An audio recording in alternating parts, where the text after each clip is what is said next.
Hello, everybody, and welcome to this chat with Gabriela from DS29. Thanks for joining me. Thank you for having me. Why don't you go ahead and introduce yourself to everybody?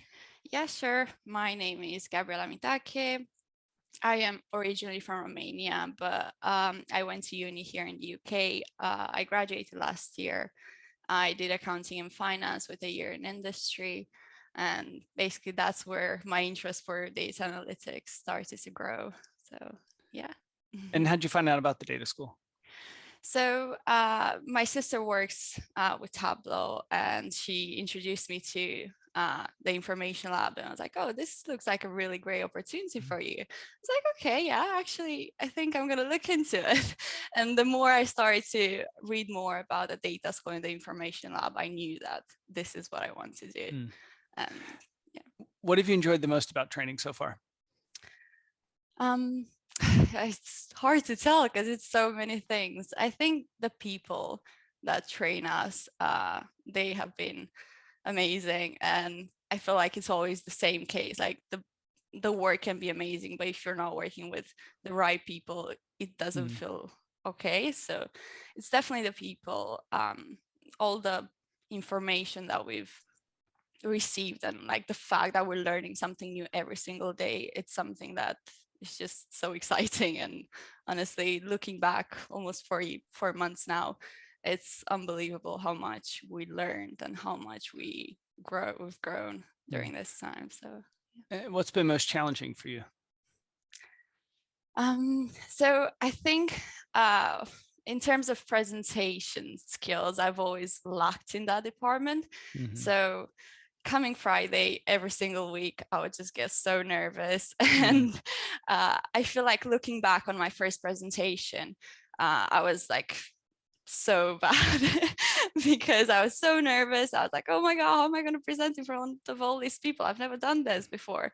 But I think every single week I started like building up like this confidence, and now I feel like I'm better at it.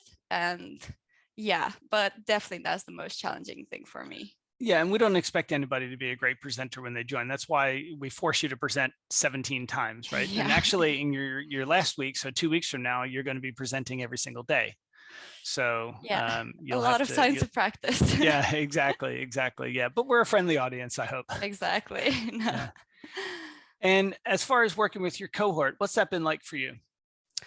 It's been absolutely incredible. And honestly, they've been amazing in the terms that I haven't felt ever like that thing like, oh, everyone is in competition with each other. We need to like prove, oh, I'm better than the other people in my cohort. It's always been a case of, if I need to ask a question, even like I know 5 minutes before our presentation, which has happened in the past, they would quickly jump on a call, and they'll always try to like make sure everyone is comfortable and everyone is like okay with like where we're at, everyone's understanding what we're doing. So everyone's so supportive, and honestly, I'm really grateful for the people in my cohort. Yeah, it's great that you all have done that, because ultimately you're seen as one cohort, not a set of 8 individuals. So yeah. And it's also something we want people to practice, because we want them helping people on their placements, and after they leave and go into their regular jobs or their next part of their career. Yeah.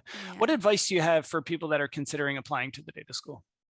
Well, I have many, but I think one advice that I haven't really taken, and I wish I had used this a bit more when I was applying, is the power of the Tableau community on Twitter.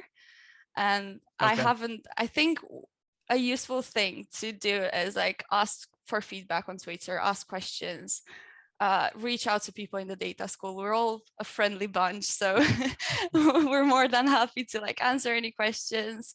And Makeover Mondays, that's one thing that helped me, and probably I've learned a lot, like pretty much everything through them. Just like even watching you building your charts and even like replicating those still helps a lot, and helps like. That's good to hear. That's why I do them. So no, ultimately it comes down to practice then. Exactly. All comes down to practice. Yeah. And how about preparing for their interview? So make sure you know what you're talking about. Always important. Yeah. So know your data set well. Maybe yeah, just don't overthink it. Don't go into like tremendous details. Try to keep it simple and clear. And maybe put yourself in some situations like, okay, so I'm applying to be a consultant. Like, what's the life of a consultant? Like, what would I do in this kind of situation? And just think of this kind of scenarios. I think that would help, because I didn't really do that when I was in my interview. But now and I you was know. Yeah. exactly. And I was like, oh, that's a really interesting question. What would I do? Yeah, that's great advice. Yeah, because ultimately you're applying to a consulting role. Right? Exactly. So if you don't know what it takes to be a good consultant, then maybe that role's not for you. Exactly. And we'll pick up on that in an interview as well. So yeah. Great. Well, thank you very much for your time. Thank you so much, Andy. Okay. All right. Bye. Bye.